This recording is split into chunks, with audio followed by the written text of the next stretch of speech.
Barack उपत्यका क्रीड़ा पत्रकार संस्था के उद्योग से वर्षसेरा कार्यक्रम आयोजित किया गया। सिलचर के आशीर्वाद विवाह भवन में सिलचर शहर के जाने माने दिग्गज हस्तियों की मौजूदगी में क्रीड़ा के क्षेत्र में कई अहम भूमिका निभाए जाने पर जिला स्तरीय, राज्य स्तरीय तथा राष्ट्रीय स्तर के खिलाड़ियों को संबर्धना प्रदान कर सम्मानित किया गया।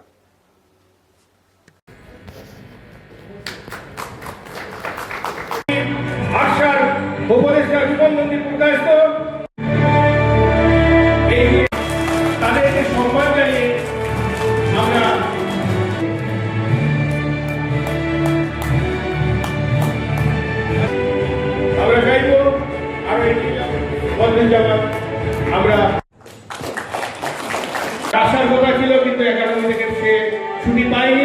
ফুটবল জগতের এক কিংবদন্তি শিথিল ধর সরকার তাদেরকে সম্মান জানানো অনেক অনেক অভিনন্দন।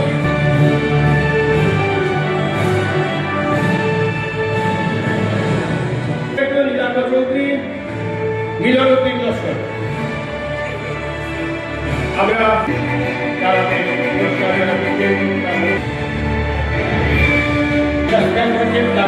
সে আসতে পারেনি, তাই তার হয়ে নতুন জামান এই পুরস্কারটি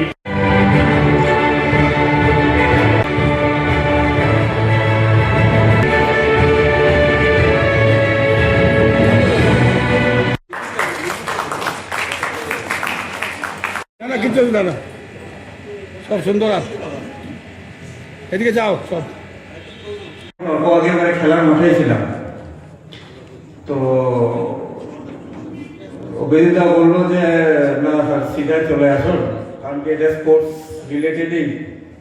এই আর কাছাড় জেলা, খালি কাছাড় জেলা নয়, পুরো বরাক ভ্যালিতে যেসব অ্যাথলিট ভালো পারফর্ম করে তাদেরকে বাক্স, তাদেরকে অনুপ্রেরণা দেয়। আর আমি খুব খুশি যে আমি লাস্ট 4 বছর ধরে আমি বাক্সের সঙ্গে জড়িত, ডাইরেক্টলি না হলে আমি ইনডাইরেক্টলি জড়িত। বাক্সের যেটা ক্রিকেট টুর্নামেন্ট হয়, ওই ক্রিকেট টুর্নামেন্টও আমি ডাইরেক্টলি হোক বা ইনডাইরেক্টলি হোক আমি মানে জড়িত থাকি। আর লাস্ট 3 বছর যেটা বাক্সের যেটা প্রাইজ ডিস্ট্রিবিউশন, যেটা মানে যেটা সেরেমনি করে, এটা খুবই inspiring. Not only for the sports lover, but যারা যারা খেলাকে নিজের ফিউচার হিসেবে ভাবে বা নিজের কেরিয়ার হিসেবে ভাবে, তাদেরকেও বাক্স যতটা অনুপ্রেরণা জাগায়। তো বাক্স मैंने सच में सराहनीय है। बक्स का जो भी आज बक्स कर रहे हैं, तो मैं अपने आप को बहुत भाग्यशाली समझता हूँ कि आज का इस मंच पे मैं आपके सामने 2 शब्द बोल पा रहा हूँ। और आने वाले दिन में भी बक्स का मैं उज्जवल भविष्य में कामना करता हूँ। और जितने सारे यहाँ का खिलाड़ी है, जितना भी प्रतिभा है, मैं आशा करता हूं कि आने वाले दिन में वो लोग स्टेट के लिए खेले, देश के लिए खेले और हमारा सारा बड़ा उपत्यका का नाम रोशन करें। Thank you very much. Cachar জেলা কমিটি আয়োজিত বর্ষসেরা পুরস্কার বিতরণী অনুষ্ঠান। এই অনুষ্ঠান যে শুধু অ্যাওয়ার্ড সেরিমনি মনে করি না আমি। ক্রীড়া যেহেতু শব্দটা জড়িয়ে রয়েছে, খেলাধুলা থাকলে বাক্সের অস্তিত্ব আছে, তো খেলাধুলাকে বাঁচিয়ে রাখতে হবে। বাক্সও বেঁচে থাকবে, বাক্স দীর্ঘজীবী হবে। আর খেলাধুলা কেন প্রয়োজন সেটা সবাই জানে। আজকের দিনে খেলাধুলা ছাড়া কোনো কিছু কেউ সুস্থ থাকতে পারে না। একটা কথা আছে যে coordination between body, soul and mind, এটা সম্ভব খেলাধুলার মাধ্যমে। আমার মন চাইছে একটা জিনিস করতে, শরীর পারমিট করছে না। এটা খুবই অনেকের ক্ষেত্রেই প্রযোজ্য হয়, বয়সকালে তো হই এবং কম বয়সেও হয়। পরীক্ষার হলে গিয়ে দেখবেন বাচ্চারা অ্যাংজাইটি, ডিপ্রেশনে ভুগে, পরীক্ষা দিতে পারে না।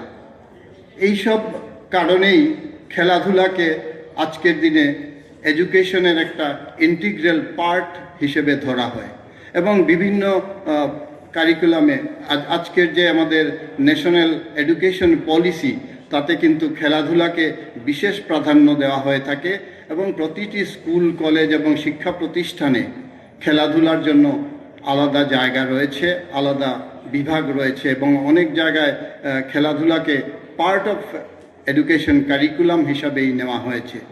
স্পোর্টস ইউনিভার্সিটি রয়েছে আজকের দিনে, শুধু খেলাধুলার জন্যই ইউনিভার্সিটি, এবং সেই সব খেলাধুলার ইউনিভার্সিটিতে শুধুই খেলা হয়, সেখানে সাধারণ পড়াশোনার কোনো চান্স নেই, শুধু খেলাধুলা নিয়েই পড়াশোনা হয়।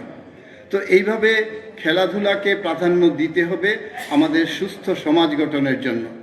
এবং বাক্স যেটা করে যাচ্ছে, শুধু পুরস্কার দিচ্ছে এটা নয়, এটা একটা সামাজিক দায়বদ্ধতা।